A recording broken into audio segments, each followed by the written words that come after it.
네, 굿모닝 YTN 2부 이어갑니다. 홍범도 장군의 흉상 이전 결정에 이어 해군 홍범도함의 이름 변경까지 거론되면서 그 파장이 더욱 확산하고 있습니다. 한덕수 국무총리는 국회에 나와 이름을 바꾸는 게 바람직하다고 답변했지만 정작 국방부는 검토한 적이 없다고 밝혀 정부 내 입장 정리도 안 된 듯한 모습을 보였습니다. 박기환 기자가 보도합니다. 우리 군함의 이름을 공산당원 출신에서 따오는 건 적절치 않다는 한덕수 국무총리의 발언. 저는 그 군함에다가 홍범도 전 소련의 공산당원의 자격을 가진 사람을 그거는 수정을 검토해야 된다고 생각합니다. 옛 소련의 공산당원으로 활동한 홍범도 장군의 이력을 부각한 건데 국방부는 전혀 다른 답변을 내놨습니다. 해군은 홍범도함의 이름 변경을 검토한 적이 없고 총리실의 지시도 없었다는 겁니다. 다만 필요하다면 검토할 수 있다며 여지를 남겨두긴 했습니다. 민주당은 곧바로 공세 수위를 높였습니다. 총리와 국방부의 의견이 다를 정도로 정비되지 않은 발언만 쏟아져 나오고 있다는 겁니다. 정부 당국자들 입에서 정비되지 않은, 검증되지 않은 얘기들이 쏟아지면서 오히려 혼란을 가중시키고 있는 거 아니냐. 총리실과 국방부의 의견이 다르다. 대단히 심각한 문제 아니겠습니까? 정부 엄호에 나선 국민의힘은 여론을 살펴보며 일단 한 발 물러섰습니다. 흉상 이전 논란에 당론은 없다며 거리를 둔 데다 홍범도함의 이름을 바꿀지는 국방부 장관의 몫이라며 공을 넘겼습니다. 홍범도함 문제는 어쨌든 장관이 돌아왔어. 국방부 장관이 여러 의견을 종합해서 정리하지 않을까 이렇게 생각하고 있습니다. 한덕수 총리의 발언으로 홍범도 장군을 둘러싼 공방은 더 확대되는 모습입니다. 흉상 이전 결정에 이어 홍범도함 이름 변경 추진까지 감지되면서 국회에선 2라운드가 시작됐습니다. YTN 박기환입니다. 이런 가운데 최근 강원 지역 일선 학교에 전달된 공문을 두고 말이 많습니다. 초중고등학교에 세워진 동상과 벽화 설치 현황을 조사해달라는 내용이었는데요. 네, 반발이 일자 자료를 요구한 국회의원실은 하루 만에 이를 철회했습니다. 홍성욱 기자입니다. 지난달 30일 강원도 교육청이 일선 학교에 보낸 공문입니다. 긴급이라고 찍힌 공문에는 학교에 설치된 동상과 인물 벽화의 설치 현황을 오는 4일까지 조사해 제출해달라고 적었습니다. 홍범도 장군 흉상 이전을 놓고 논란이 계속되는 상황. 학교에서는 반발이 일었습니다. 정치권 논란을 교육 현장으로까지 끌고 오려는 것 아니냐는 목소리부터 개학 초 바쁜 학사 일정에 업무를 가중하는 불필요한 행정이라는 비판이 이어졌습니다. 선생님들이 일단 수업에만 집중하시면 해야 되는데 자꾸 이렇게 불필요한 행정 업무들이 많이 이러다 보니까 현장에서는 조금 반응은 좋지는 않습니다. 해당 자료 제출 요청은 이태규 의원실 요구였습니다. 의원실은 앞으로 있을 국정감사에 있을 자료였다며 학교에 설립된 동상이나 벽화가 설치 비용과 기준에 맞게 설치됐는지 확인하기 위한 것이라고 설명했습니다. 이어 홍범도 장군 흉상 이전과는 전혀 연관이 없고 시기가 안 좋게 맞아떨어진 오비일학 상황이라고 덧붙였습니다. 교육청이나 지자체로부터 그 예산을 지원을 받는 거거든요. 그러다 보니까 저희는 교육청에 그런 자료가 있는지를 요청을 한 건데 교육청 쪽에서는 자기네들이 자료가 없었는지 그걸 학교에다가 공문을 뿌린 것 같더라고요. 하지만 자료 요청서에는 동상 제작 비용이 아닌 제작 연도와 해당 인물의 업적 등을 조사해달라는 내용이 담겼습니다. 강원도교육청은 국회의원실 자료 요청에 따라 일선 학교에 공문을 전달했을 뿐이라며 논란을 부추기려는 것 아니냐는 비판을 일축했습니다. 이태규 의원실은 반발이 일자 하루 만에 해당 자료 요구를 철회했습니다. YTN 홍서욱입니다. 육군사관학교가 교내 홍범도 장군의 흉상을 학교 밖으로 이전하기로 한 데 이어 국방부의 공식 홍보기관인 국방홍보원도 유튜브에서 홍범도 장군 영상을 비공개 처리한 것으로 나타났습니다. 국방홍보원은 28분 분량의 해당 영상을 2018년 8월 29일 100년 만에 고국품으로 돌아온 홍범도 장군 인생 풀스토리라는 제목으로 공식 유튜브 채널인 국방TV에 게재했습니다. 해당 영상에서 홍범도 장군의 소련 공산당 가입에 대해 영상 자막으로 고려인 보호를 위해 소련 공산당에 가입했으나 효과는 없었던 듯이라고 설명하며 홍 장군이 공산주의자라는 것은 오해라고 전하기도 했습니다. 이 영상은 어제 오전까지만 해도 재생이 가능했지만 현재는 불가능한 상태입니다.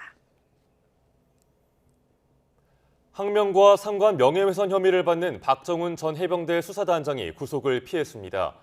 국방부 중앙지역군사법원은 항명 혐의로 구속영장이 청구된 박정훈 전 수사단장에 대한 영장실질심사에서 박 전 수사단장에 대한 구속영장을 기각했습니다. 군사법원은 증거인멸의 염려를 인정하기 어려우며 피의자가 향후 군 수사 절차 내에서 성실히 소명하겠다고 다짐하는 등 방어권도 보장할 필요가 있어 영장을 기각했다고 밝혔습니다. 앞서 국방부 검찰단은 구속영장 청구서에서 박 전 단장이 언론을 통해 허위 주장을 반복하며 증거를 인멸하고 있다고 주장했지만 받아들여지지 않았습니다. 윤석열 대통령은 반국가 세력이 반일 감정을 선동하면서 한미일 협력 체계가 국민을 위험에 빠뜨릴 것처럼 호도하고 있다고 지적했습니다. 또 외교 노선은 분명한 노선이 필요하다고 강조했는데요. 국립외교원 60주년 기념식에서 나온 윤 대통령의 발언 직접 들어보시죠. 자유민주주의와 시장 경제는 대한민국의 평화와 번영을 뒷받침해온 원동력입니다. 그러나 지금 우리의 자유는 끊임없이 위협받고 있습니다. 아직도 이 공산 전체주의 세력과 그 기회주의적 추종 세력 그리고 반국가 세력은 반일 감정을 선동하고 캠프 데이비드에서 도출된 한미일 협력 체계가 대한민국과 국민을 위험에 빠뜨릴 것처럼 호도하고 있습니다. 외교 노선의 모호성은 가치와 철학의 부재를 뜻합니다. 상대에게 예측 가능성을 주지 못하는 외교는 신뢰도 국익도 결코 얻지 못할 것입니다. 더불어민주당 이재명 대표는 윤석열 대통령이 사적 이익을 위해 권력을 남용하고 있다고 주장하며 이는 국정문란이자 국기문란 행위라고 비판했습니다. 이 대표는 어제 저녁 민주당이 국회 본관 앞에서 연 윤석열 정권 폭정저지 민주주의 회복 촛불문화제에 참석해 이같이 밝혔습니다. 이어 대한민국 퇴행과 민주주의 파괴를 막아내는 선두에 서겠다며 불쏘시개가 돼 사라지는 한이 있더라도 그 길이 국민이 원하는 길이라는 것을 함께 증명해달라고 말했습니다. 더불어민주당은 쌍방울 대북 송금 의혹과 관련해 이재명 대표가 애초 검찰이 통보한 대로 오는 4일 출석 의사를 밝혔는데도 이를 거부했다며 비상식적인 정치 수사라고 규탄했습니다. 강선우 대변인은 브리핑에서 검찰이 진실을 밝히는 것에는 관심이 없고 오직 정치 수사로 이 대표와 민주당에 흠집을 내겠다는 의도로만 해석된다고 밝혔습니다. 앞서 이재명 대표는 오는 4일 1차로 오전 조사를 받고 다음 주 중 검찰과 협의해 추가 조사를 받겠다는 뜻을 검찰에 전했지만 검찰은 종일 조사가 필요하다며 이를 거부했습니다. 국민의힘 김기현 대표는 이재명 대표가 오는 4일 오전에 검찰 조사를 받겠다고 한 것을 두고 심각한 부정부패로 수사를 받으러 가는 거지 나들이나 소풍을 가는 게 아니라고 비판했습니다.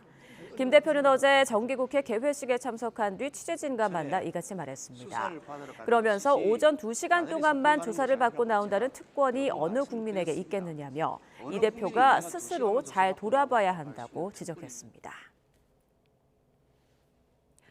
그제부터 무기한 단식에 돌입한 민주당 이재명 대표의 행보를 두고 정치권에선 설전이 이어지고 있습니다. 국민의힘은 명분 없는 방탄용 단식쇼라고 일제히 비판했는데요. 이 대표는 단식 외엔 정권 폭주를 막을 방법이 없다고 반박했습니다. 김경수 기자입니다. 정기국회 첫날 민주당 최고위원 회의는 이재명 대표가 단식 중인 국회 본청 앞 농성 천막에서 열렸습니다. 이 대표는 정권 퇴행과 폭주를 막을 방법이 달리 없었다며 단식은 불가피한 선택이었다고 강조했습니다. 꼭 이렇게 해야 되느냐 이런 말씀들이 많았습니다. 저의 대답은 그렇습니다. 이거 외에는 할 수 있는 게 없다. 친명계를 중심으로 이 대표의 결단을 옹호하는 목소리가 나왔는데 문재인 전 대통령도 이 대표에게 격려 전화를 한 것으로 전해졌습니다. 문재인 전 대통령께서는 걱정이 되기도 하고 마음으로 응원을 보내고 싶어 전화를 드렸다. 더운 날씨에 건강 잘 챙기길 바란다라는 취지의 말씀을 하셨습니다. 비명계는 직접적인 비판은 자제하고 있지만 단식이 사퇴론 불식을 위한 꼼수 아니냐며 곱지 않은 시선을 보내고 있습니다. 국민의힘은 이 대표가 명분 없는 단식으로 민주투사 행세를 한다며 비판 수위를 한층 더 끌어올렸습니다. 이재명 대표는 곡기를 끊을 것이 아니라 정치를 그만두어야 할 사람입니다. 이 검찰 출석을 회피하기 위한 간헐적 단식쇼로 귀결된다면 이는 역사의 길이 남을 대국민 사기극이 될 것입니다. 휠체어나 쓰러지는 모습이라도 연출해서 동정표라도 얻어보려는 심산이거나 약자 코스프레라도 하려는 이 대표의 5번째 검찰 소환조사 일정을 둘러싼 신경전도 계속됐습니다. 민주당은 검찰이 요청한 날짜에 출석하려 했더니 도리어 검찰이 거부했다며 이 대표 흠집내기 아니냐고 날을 세웠고 오전에 수사를 받고 그리고 다음 주 중에 그 다음 수사를 받는 거를 협의한다고 이야기를 전했죠. 근데 검찰은 4일 출석 자체를 거부했습니다. 국민의힘은 검찰 조사는 소풍 가는 게 아니라고 쏘아붙였습니다. 수사를 받으러 가는 것이지 나들이 소풍 가는 것이 아니라고 제가 여러 번 말씀드렸습니다. 어느 국민이 내가 2시간만 조사받고 나오겠다고 할 수 있는 특권이 있는지 스스로 잘 돌아보시기 바랍니다. 가뜩이나 여야가 첨예하게 대립하던 와중에 시작된 제1야당 대표의 단식 투쟁으로 당분간 전국 경색은 불가피해 보입니다. 당 안팎의 시선이 엇갈리는 가운데 이재명 대표의 단식이 승부수가 될지 아니면 무리수가 될지 관심이 쏠립니다. YTN 김경수입니다. 대장동 위례 신도시 개발 비리와 성남FC 불법 후원 혐의로 기소된 더불어민주당 이재명 대표의 첫 정식 재판이 오는 15일에 열립니다. 서울중앙지방법원은 어제 열린 이 대표의 뇌물 등 혐의 재판에서 공판 준비 절차를 마치고 오는 15일 10시 반 첫 공판 기일을 열기로 했다고 밝혔습니다. 공판 준비 절차와 달리 공판 기일에는 피고인 출석 의무가 있는 만큼 이 대표도 법정에 출석할 전망입니다.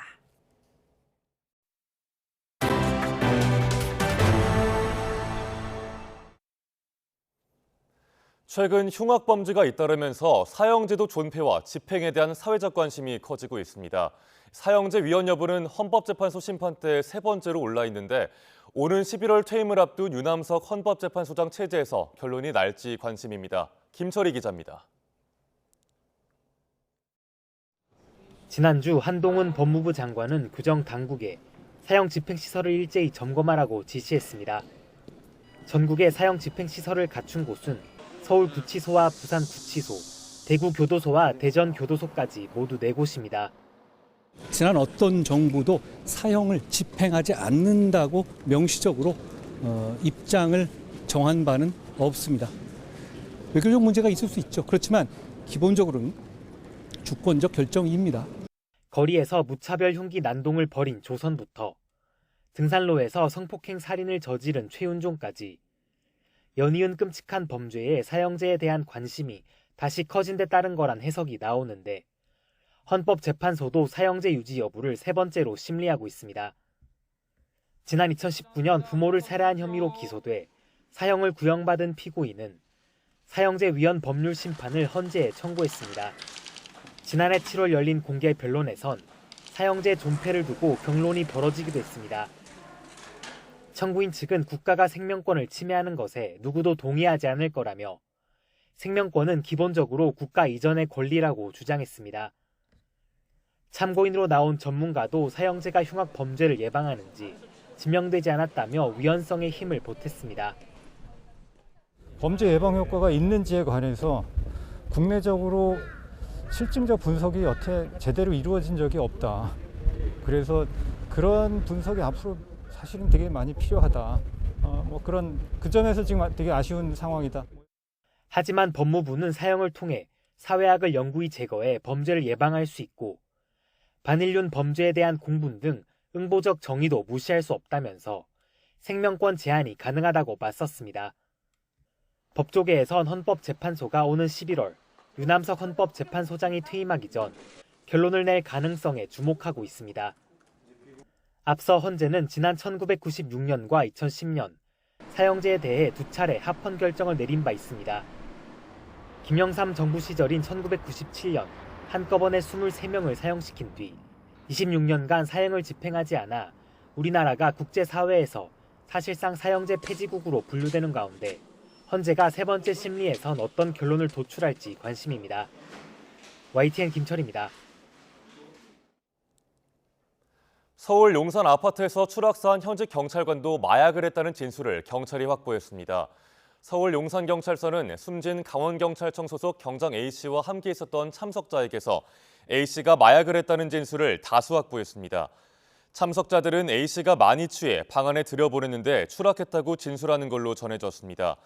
경찰은 국립과학수사연구원 정밀 감정을 통해 A 경장의 마약 투약 여부를 확인하고 있습니다. 앞서 A씨는 지난 27일 용산의 한 주상복합 아파트에서 추락해 숨졌는데 현장에는 당시 A씨를 포함해 16명이 모여 있었던 걸로 확인됐습니다.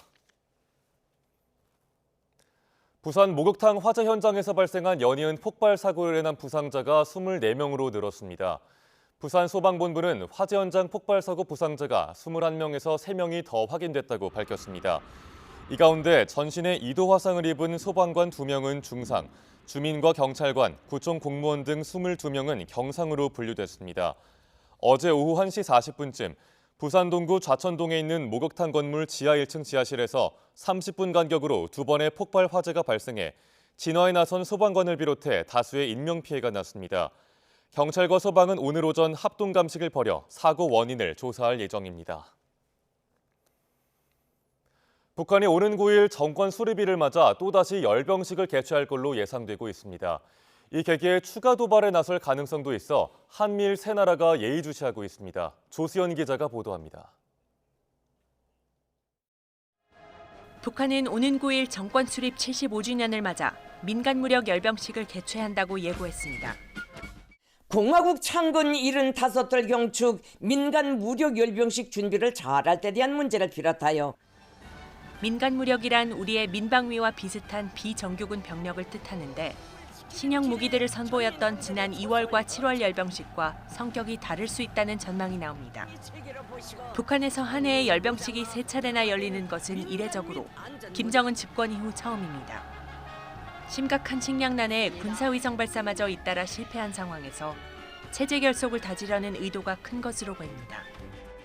경제적 문제가 열악한 상황에서 이러한 대규모의 열병식을 한다는 것은 그 한편으로는 좀 이율배반적이지만 그래도 불구하고 김정은 중심의 그 유일 영도 체제 강화 그것을 통해서 체제 결속 여기에 아마 중점이 있는 것이 아닌가 생각됩니다. 북한은 구구절을 앞두고 심야 탄도미사일 도발에 나서며 핵무력 강화 의지도 거듭 드러냈습니다. 노동신문은 오늘도 내일도 초강력을 더욱 절대적인 것으로 더욱더 불가역적인 것으로 다져나갈 것이라며 가장 첨예하고 장기적인 반미 대결전에서 새로운 전승사를 써나갈 것이라고 주장했습니다. 이에 따라 한미일은 북한이 구구절을 전후로 추가 도발에 나설 가능성을 주시하고 있습니다. 삼국 수석 대표는 앞으로 북한의 주요 기념일 등 계기에 추가 도발 가능성을 예의주시하고 아울러 캠프 데이비드 정상회의를 계기로 더욱 긴밀해진 삼국 공조를 바탕으로 북한의 도발에 단호히 대응해 나갈 방침입니다. YTN 조수연입니다. 이승만 전 대통령의 아들인 이인수 박사가 어제 63년 만에 4.19 민주묘지를 참배했습니다. 이 박사는 4.19 혁명 희생자와 유가족 여러분께 깊은 위로와 사과의 말씀을 전한다며 통합과 화해의 계기가 되길 바란다고 밝혔습니다. 최도희 기자입니다. 1960년 4월 당시 여당인 자유당의 부정선거에 반발한 학생과 시민들이 시위를 벌이다 진압 과정에서 다수가 희생됐던 4.19 혁명. 그로부터 51년이 지난 2011년 4.19 민주묘지를 참배하려던 이승만 전 대통령의 아들 이인수 박사는 4.19 단체들이 사죄에 진정성이 없다며 거부해 발길을 돌려야만 했습니다. 다시 12년이 넘는 세월이 흘렀고 이 박사는 4.19 묘역 내 봉안소로 향했습니다. 이제는 거동조차 불편해져 주변의 부축을 받아 한 걸음 한 걸음 내디뎌야 했고 민주 영령들을 위해 향을 꽂는 손은 떨렸습니다. 이승만 전 대통령 유족의 묘역 참배가 4.19 혁명 이후 63년 만에 이뤄진 역사적인 순간이었습니다. 이 박사는 참배 후 준비한 성명문을 꺼내 직접 낭독했습니다. 눈에 잘 들어오지 않는 글자는 주변의 도움을 받아가며 힘겹게 읽어내려갔고 희생자와 유가족에게 사죄의 뜻을 전했습니다. 이승만 대통령의 아들로서 4.19 혁명 학생회와 유가족 여러분께 깊은 위로와 아울러 사과의 말씀을 드립니다. 항상 국민을 사랑하셨던 아버지께서도 참 잘해놓으라 기뻐하실 것입니다. 더 늦기 전에 역사의 잘못을 사죄하고 화해를 하고 싶다는 이 박사의 바람은 12년 만에 이뤄졌습니다. 이제는 국민을 향해 통합의 역사를 써달라는 바람도 가져봅니다. 오늘 참배가 국민 모두의 통합과 화해에 도움이 되는 계기가 되기를 바랍니다. 감사합니다. 정부가 이승만 기념관 건립을 추진 중인 가운데 이뤄진 이 박사의 4.19 묘역 참배와 사죄를 계기로 이승만 기념관 건립에도 영향을 미칠지 주목됩니다. YTN 최두입니다. 간토 대지진 100주년을 맞은 어제 1923년 당시 학살된 조선인들을 추모하기 위한 위령 행사가 일본 도쿄 스미다구에 있는 요코하미초 공원에서 열렸습니다. 행사에선 희생된 조선인을 위로하기 위한 추도 메시지와 진혼무, 시민들의 헌화 등이 이어졌습니다. 일본 조선협회, 도쿄도 연합회와 일본 평화의원회 등이 참여한 간토 대지진 조선인 희생자 추도식 실행위원회는 1974년부터 매년 9월 1일 간토 대지진 당시 학살된 조선인을 추모하는 추도식을 열어왔습니다. 숨진 서울 서희초등학교 교사의 49제인 모레 4일 임시 휴업을 결정한 초등학교가 전국의 30곳으로 파악됐습니다. 교육부는 어제 오후 5시 기준 전국 초등학교 6,286개교 가운데 30개교가 오는 4일 재량 휴업을 하기로 결정했다고 밝혔습니다. 지역별로는 서울이 서희초등학교를 포함한 9개교로 가장 많았고 세종 8개교, 광주 충남이 각각 5개교, 인천 2개교, 울산 1개교입니다. 이런 가운데 오는 4일 서울 서희초등학교 교사를 추모하기 위해 집단 행동을 하는 교사들을 징계하는 것은 부적절하다는 설문조사 결과가 나왔습니다. 좋은 교사 운동은 지난달 30일부터 어제까지 교사를 제외한 학생과 학부모 등 32만 4천여 명을 설문조사한 결과 96%에 이르는 31만 1,500여 명이 교육부의 교사 징계가 부적절하다고 응답했다고 밝혔습니다. 또 9월 4일 추모를 위해 교사들의 연가나 병가, 재량 휴업을 승인하는 학교장에 대한 징계 방침에 대해서도 93.5%가 부적절하다고 응답했습니다. 네, 미국 연준이 과열된 고용시장에 냉각이 필요하다고 말하면서 이목에 쏠렸던 8월 고용지표가 발표됐습니다. 일자리가 계속 늘어나면서도 실업률이 오르는 현상을 보이면서 추가 금리 인상 가능성은 낮아진 것으로 관측됩니다. 워싱턴에서 권준기 특파원입니다. 미국 노동부는 8월 비농업 일자리 수가 전달보다 18만 7천 개 늘었다고 발표했습니다. 전문가 전망치였던 17만 개를 웃돌며 여전히 일자리 시장이 탄탄하다는 걸 증명했습니다. 조 바이든 대통령은 코로나 때 잃었던 일자리를 모두 회복했다며 자신의 경제 성과를 자축했습니다. We've recovered all the jobs lost during the pandemic. We've added 1 million more new jobs. More than 700,000 people joined the labor force last month. 다만 일자리 증가세가 예전 같지는 않았습니다. 12개월 평균 증가폭인 27만 건에 비하면 둔화세가 두드러졌습니다. 특히 실업률이 3.8%를 기록하며 1년 반 만에 최고치를 찍었습니다. 물가가 조금씩 잡히는 동시에 고용시장이 진정세를 보이면서 경기 침체를 피할 거라는 전망은 무게를 더했습니다. I still think the road to a soft landing is a very difficult one, but this was a step down that road. 일자리 시장 과열 현상이 지속될 경우 추가 금리 인상을 경고했던 연준은 한숨 돌렸습니다. 금리 정책을 전망하는 시카고 상품거래소 패드워치는 이번 달 연준 회의에서 금리를 동결할 가능성을 90% 이상으로 점쳤습니다. 워싱턴에서 YTN 권준기입니다. 8월에도 무역 수지가 흑자를 기록하면서 석 달 연속 흑자 행진을 이어갔습니다. 최대 수출 품목인 반도체 경기가 개선되고 대중국 수출도 일단 위축 우려에서 벗어난 모습을 보였습니다. 박홍구 기자입니다. 8월 수출은 518억 7천만 달러, 수입은 510억 달러로 집계됐습니다. 무역 수지는 8억 7천만 달러 흑자를 기록하며 지난 6월 이후 석 달째 흑자가 이어졌습니다. 수출은 1년 전보다 8.4% 감소하며 11개월 연속 줄었으나 7월 감소율 마이너스 16.4%에 비해 크게 개선됐습니다. 품목별로는 자동차 수출이 전기차 우조로 1년 전보다 29%, 선박은 35% 증가한 반면 반도체는 메모리 가격 하락의 영향으로 21% 감소했습니다. 다만 8월 반도체 수출액은 86억 달러로 한 달 전보다는 16%, 연초에 비하면 43%가 뛰었습니다. 대중국 교육은 경기 위축 우려에도 불구하고 수출이 2달 만에 100억 달러대를 회복했고 무역 수지 적자도 개선됐습니다. 정부는 4분기에는 수출이 플러스로 전환할 것으로 기대했습니다. 두 가지 요인 이외에도 자동차도 상당히 수출이 나아지고 있고 자동차 부품, 그다음에 일반 기계, 그리고 선박 이런 부분들이 계속 좋은 흐름을 보일 것으로 저희들이. 대미 수출은 2% 증가하며 4개월 만에 플러스로 전환됐고 아세안 내 최대 교역국인 베트남 수출도 10달 만에 플러스로 돌아섰습니다. 수입 부문에서는 국제유가 하락에 따라 원유와 가스, 석탄 등 에너지 수입액이 지난해보다 42%나 줄어 무역 수지 개선에 도움이 됐습니다. 정부는 지금 경제 상황을 엄중하게 인식하고 있다며 수출 플러스 조기 전환을 위한 범정부 차원의 대책을 조만간 마련하겠다고 밝혔습니다. YTN 박홍구입니다. 중국인 단체 관광객에 탄 크루즈가 사드 사태 이후 6년 5개월 만에 국내선 처음으로 제주에 왔습니다. 내년에는 90만 명의 중국인 관광객이 크루즈를 이용해서 제주를 찾을 전망입니다. 고재형 기자입니다.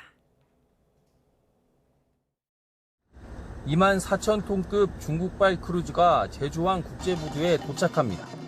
사드 배치 보복으로 지난 2017년 중국발 크루즈가 끊긴 지 6년 5개월 만입니다. 중국인 관광객 660여 명을 싣고 중국 상하이에서 출발해 일본 나가사키로 가면서 제주를 찾았습니다. 부두에서는 오랜만에 제주를 찾은 중국인 관광객을 환영하는 행사가 열렸습니다. 제주에 첫 발을 내디딘 중국인 관광객은 제주 방문에 대한 기대감을 드러냅니다. 6年以来，这是邮轮第一次抵达韩国的济州，我们是作为第一批的客人，非常开心能够在6年以后再次搭乘邮轮来到济州。 중국인 관광객은 전세버스 10여 대에 나눠 타고 제주 관광에 나섰습니다. 태풍 여파로 제주에 하루 더 머물면서 관광지와 면세점 등을 돌며 제주를 즐겼습니다. 크루즈 선사 측은 제주가 중국인에게 유명한 관광지라며 앞으로 제주 기항 횟수를 더 늘리기로 했습니다. 是韩国的夏威夷嘛，所以它是非常适合不同年龄阶段的旅客的这个需求。所以呢，我们的计划是不断增加这个在济州的停靠。 올해만 중국발 크루즈 82척이 제주에 기항할 예정이고 내년에는 330여 척, 90만 명의 중국인 관광객이 제주를 찾을 전망입니다. 중국인 단체 관광객 방문 재개가 제주 관광에 활력을 불어넣을지 기대됩니다. YTN 고재영입니다. 과거 조서들 서양에 처음 알린 책이 바로 하멜 표류기입니다.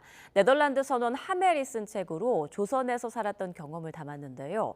하멜이 7년 동안 체류했던 전남 강진에서 하멜을 주제로 한 지역 축제와 함께 수산물 소비 촉진을 위한 할인 판매도 열렸습니다. 오선열 기자입니다.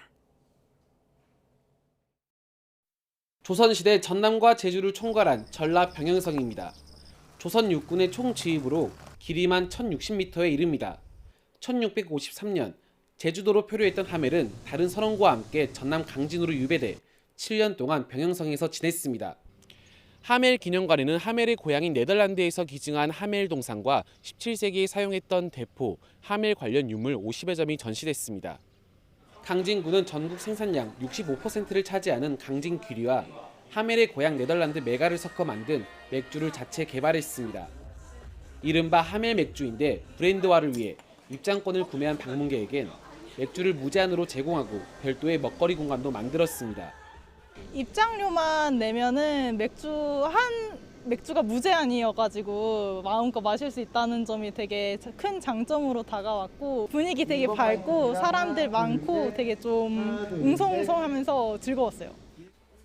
특히 후쿠시마 오염수 방류로 어려움을 겪고 있는 양식 어가들을 위해 지역 특산물인 전복 할인 판매에 나섰습니다. 강진군 마랑면에서 생산하는 참전복은 축제가 계속되는 이번 주말까지 40% 할인된 가격으로 방문객에게 제공합니다. 후쿠시마 원전 오염수로 인해서 어민들이 굉장히 심한 타격을 받고 있습니다. 이걸 좀 타겟책으로 저희들이 이번 축제와 연계해서 저희들이 그 전복을 좀 40% 할인해서 판매를 좀 하고 있습니다. 강진군이 하멜을 주제로 한 지역 축제를 통해 관광은 물론 수산물 소비 활성화에도 힘쓰고 있습니다. YTN 오선열입니다. 한국토지주택공사 노동조합이 무량판 아파트 철근 누락 사태와 관련해 정부의 무리한 공급 정책을 꼬집었습니다. 정상적인 업무 추진이 불가능해지면서 윤석열 정부의 공공주택 50만 가구 분양 일정에도 차질이 생길 수밖에 없다는 우려가 나옵니다. 윤혜리 기자입니다. LH 노동조합이 무량판 아파트 철근 누락 사태 이후 처음으로 기자회견을 열었습니다. 이번 사태 이면에는 정부의 무리한 부동산 공급 정책이 있었다고 성토했습니다. 노동조합은 이번 문제의 원인을 정부의 무리한 부동산 공급 정책 강요와 품질 안전 인력 확충 요구를 묵살하고 실적만을 강제한 잘못된 공공기관 운영에 있다고 판단합니다. 설계와 감리 감독을 제대로 하지 못한 건 만성적인 인력 부족 탓이라고 지적했습니다.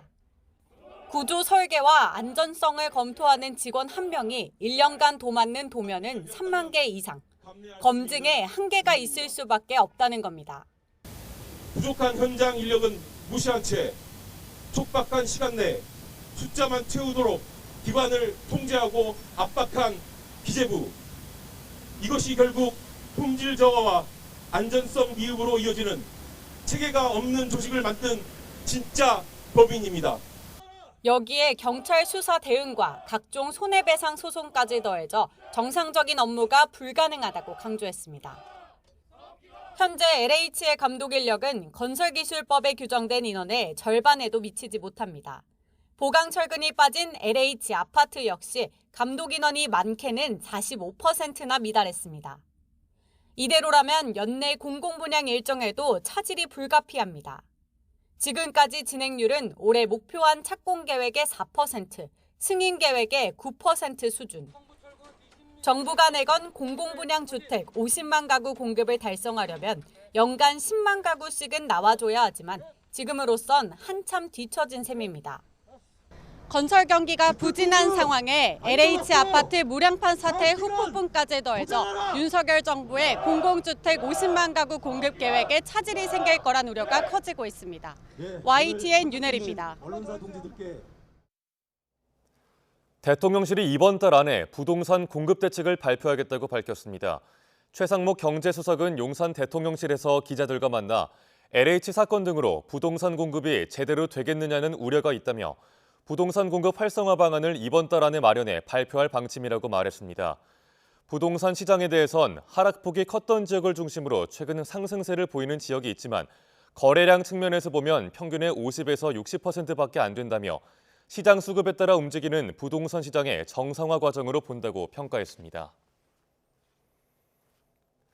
정부가 이번 주에 내년도 예산안을 발표했는데요. 고용노동부 내년도 예산은 올해보다 4%가량 적게 편성했습니다. 노동조합 지원과 실업급여 관련 예산이 삭감됐고 근로시간과 임금체계 개편 등 노동개혁 추진 예산은 늘렸습니다. 김평정 기자입니다.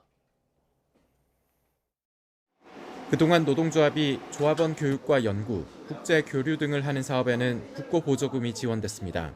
올해 관련 예산만 44억 원이 배정됐는데 내년엔 이 예산 자체가 사라집니다.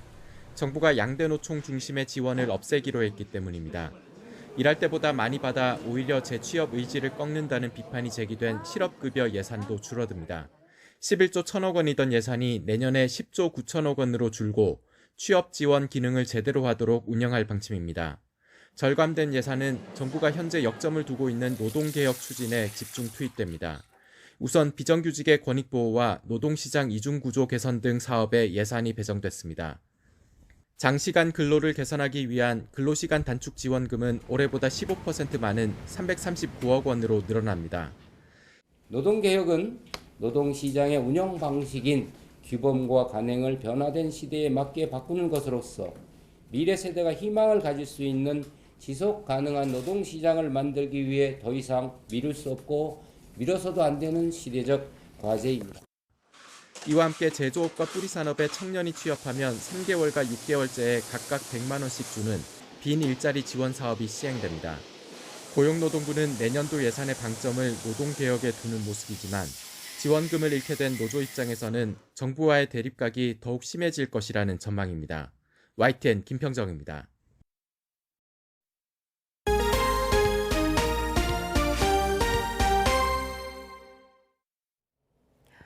트럼프 전 대통령의 선거 뒤집기 시도 혐의를 다룰 미국 조지아주 재판이 TV와 유튜브로 생중계되게 됐습니다.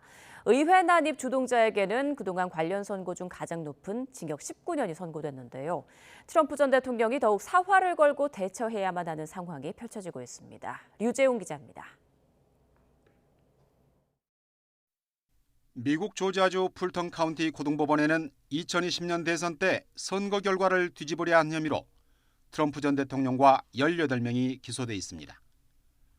담당 판사는 다른 연방법원들의 입장과는 달리 모든 재판 과정에서 생중계를 허용하겠다고 밝혔습니다. 이에 따라 미 국내뿐만 아니라 전 세계의 이목을 끌게 됐습니다.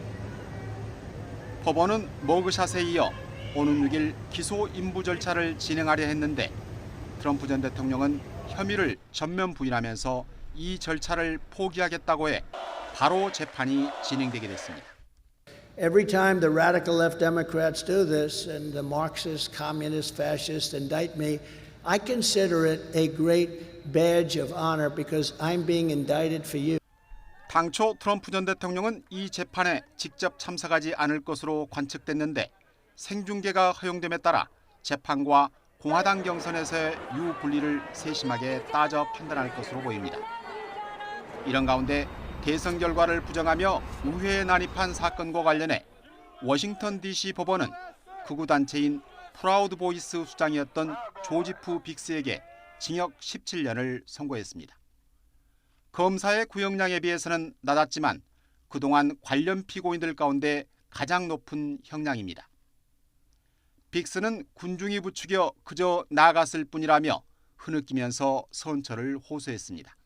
If your president tells you your country's been stolen, the country that people fought and died for, people are trying to take your vote from you, how are you supposed to react to that? 이번 재판에서는 공범에게도 15년이 선고됐습니다. 앞서 의회 난입을 주도한 다른 단체의 수장에게도 징역 18년이 선고되는 등 법원은 대부분 중형을 선고하고 있습니다. 이 난입을 선동한 혐의로 기소된 트럼프 전 대통령에게 결코 유리한 상황은 아닌 것으로 보입니다. YTN 유재용입니다. 블라디미르 푸틴 러시아 대통령은 조만간 시진핑 중국 국가주석을 만날 것이라고 밝혔습니다. 푸틴 대통령은 새학기가 시작된 날 공개 수업에서 시진핑 주석과 곧 만나 인도주의적 관계 발전을 논의할 것이라고 말했습니다. 앞서 지난달 30일 드미트리 페스코프 크렘린궁 대변인은 최고위급을 포함해 두 나라 접촉 일정을 조율하고 있다며 정상회담 가능성을 내비쳤습니다. 푸틴 대통령은 다음 달 중국을 찾아 1대1로 포럼에 참석할 것으로 보입니다.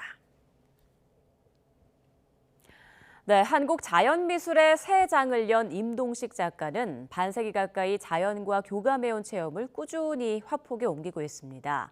반면 최병진 작가는 자신의 내면 세계와 끊임없이 소통하면서 강박증에서 벗어나는 정서적 변화를 예술로 승화한 신작을 내놨습니다. 이교준 기자가 소개합니다. 아름드리 고목 아래에서 벌거벗은 몸으로 이끼를 들어올리는 사내. 지난 1991년 금강 주변에서 자연과의 동화를 표현한 퍼포먼스 이후 30여 년 만에 완성한 작품입니다. 태초의 자연에 한 발 한 발 가깝게 다가서려는 답답할 정도로 더디고 집요한 시도입니다. 임동식 작가는 1981년 공주에서 결성한 야외 현장 미술 연구회 야투 창립 멤버로 자연 속에서 직접 펼친 퍼포먼스를 재해석해 다시 화폭으로 옮기는 작업을 이어왔습니다.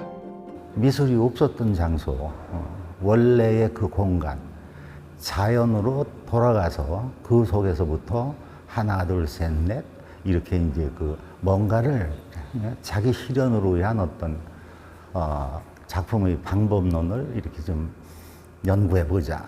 뭐 그런 취지로 한 게 이제 야외 현장 미술인데요. 이번 전시에선 농경 문화의 산물인 비단 문화의 쇠퇴에 주목해 자연과 전통에서 멀어지는 쇠퇴를 꼬집은 비단 장사 왕서방 연작도 선보였습니다. 조각처럼 단단한 기하학적 구조물이 얼굴과 상체를 감싸고 있습니다. 장식처럼 외피처럼 밀착된 구조물은 자신의 영향을 주는 외부 환경을 상징하고 얼굴과 눈빛의 변화는 강박증에서 벗어나 존재감을 확인해간 내면 세계의 변화를 표현합니다. 이전 작업은 그냥 외부의 환경과 다 부서져서 하나가 되는 그런 몸이었다고 하면은 이번에는 외부의 환경에 반응은 하지만 그 자체로 상호작용을 하면서 하나의 조각적으로 하나의 제 신체를 단단하게 만들어가는 그런 과정을 보여주고 있다고 할 수 있습니다. 최병진 작가는 작품에 일련 번호를 매길 때마다 구조물에 가려진 얼굴이 조금씩 드러나며 관객과 함께 세상을 향해 마음의 문을 열고 있습니다. YTN 이교준입니다. 칸 영화제 수상작이자 일상 속의 상실과 사랑을 담은 프랑스의 젊은 거장 한센 레베의 신작 어느 멋진 아침이 관객을 찾아옵니다. 또 독일을 대표하는 크리스티안 페촐트 감독이 내한과 함께 베를린 영화제 심사위원 대상 수상작 어 파이어를 선보입니다. 홍상희 기자입니다. 남편을 잃고 어린 딸과 살아가는 산드라는 기억을 잃어가는 아버지도 보살펴야 합니다. 자신을 돌볼 틈조차 없이 일상에 치이며 악화하는 아버지의 병세 앞에 절망이 깊어가지만 어느 날 사랑의 감정도 다시 찾아옵니다. 프랑스를 대표하는 한센 레베 감독이 아버지의 투병 경험을 바탕으로 상실과 아픔, 사랑이 공존하는 삶을 담담하게 담았습니다. I really feel like I could not live without filmmaking it. It's a tool of self-exploration, but I think through yourself, you want to explore humanity, human beings and why we are here. 2014년 영화 가장 따뜻한 색 블루로 배우로는 처음으로 감독과 함께 칸 영화제 황금 종려상을 수상한 레아 세두의 섬세한 연기와 파리의 풍경이 인상적입니다. 여름 휴가를 맞아 소설을 쓰기 위해 바닷가 별장을 찾은 레온. 별장에 게스트로 머물고 있던 자유분방한 나디아가 못마땅하지만 그녀에게 끌리는 자신을 발견합니다. 글을 쓰는 것만이 고귀하다고 믿는 레온은 질투와 열등감 속에 점점 다가오는 산불의 위험조차 알아채지 못합니다. 베를린 국제영화제 심사위원 대상작이자 독일의 거장 크리스티안 페촐트 감독의 작품으로 물을 주제로 한 운디네 이후 원소 3부작 중 이번에는 불을 테마로 했습니다.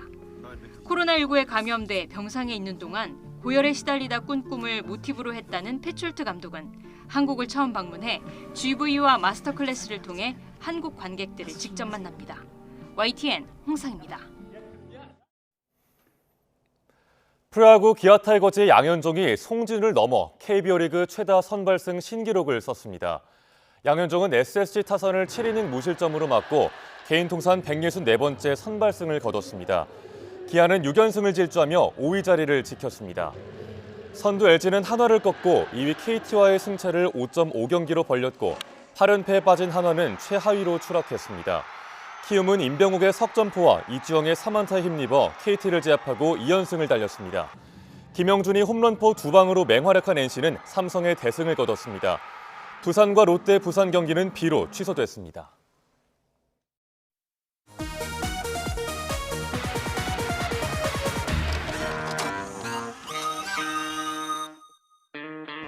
처음에 대학에 들어왔을 때는 교수님이 잘 된다고 될 거라고 그랬는데 진짜 믿었는데 보면 선배들도 별로 취업이 안 된 것 같거든요. 지금은 급여하고 상관없이 여하튼 뭐 좀 시험만 좀 되게 해달라.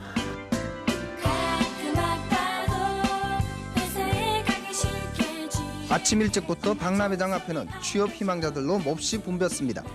박람회장이 비좁아 복도와 인도에까지 나와 입사 지원서를 쓰는 구직자들, 회사를 소개하거나 서류를 제출하고 면접을 보는 구직자들 모두가 진지하다 못해 비장함까지 엿보입니다. 그동안 배운 영어를 잊지 않기 위해서 일주일에 한 번씩 외국인과 스위스는 방금 말씀하신 그 살 수 있는 비결은 영어 not eat, don't eat. 한 백화점 벽에 붙어있는 구인 광고를 살펴보는 사람들의 표정이 무척이나 진지합니다. 10대 청소년에서 40, 50대 장년층까지 보다 나은 직장을 구하려는 사람들입니다.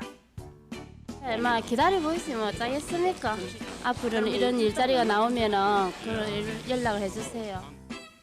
서류 전형을 통과한 80여 명의 응시자들이 북한산 아래에 모여 산행을 시작합니다. 조별 협동심을 요구하는 게임도 있습니다. 계란이 깨지지 않는 방법을 연구합니다.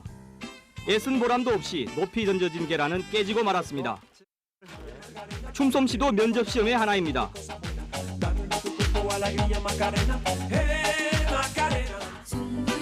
인간적으로 가까이 알게 됨으로써 상당히 좋은 시도라고 저희들이 생각하고 있습니다. 새로운 입사 방식이 젊은이들의 취업난이 조금이나마 숨통이 트일 것으로 기대됩니다.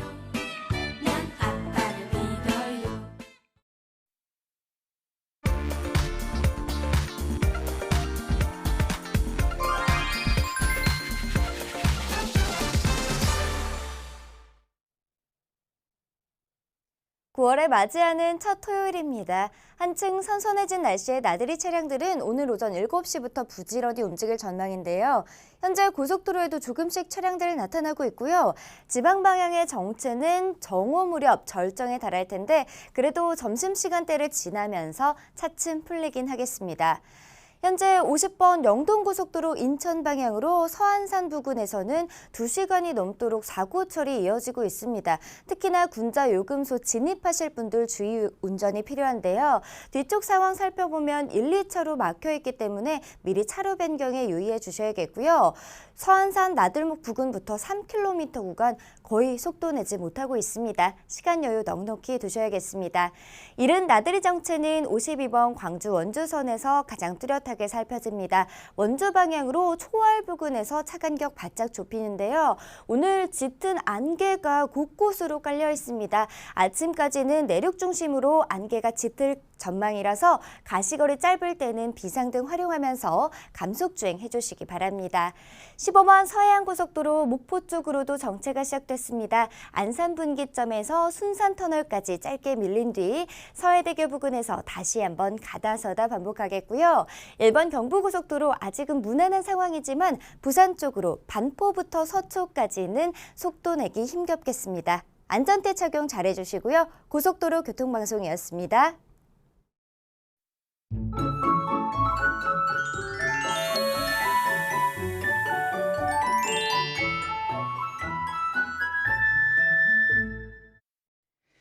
현재 남해안과 제주도에 강한 비가 오고 있습니다. 특히 전남 일부와 제주도에는 호우특보가 내려진 가운데 시간당 30mm가 넘는 장대비가 쏟아지고 있는데요.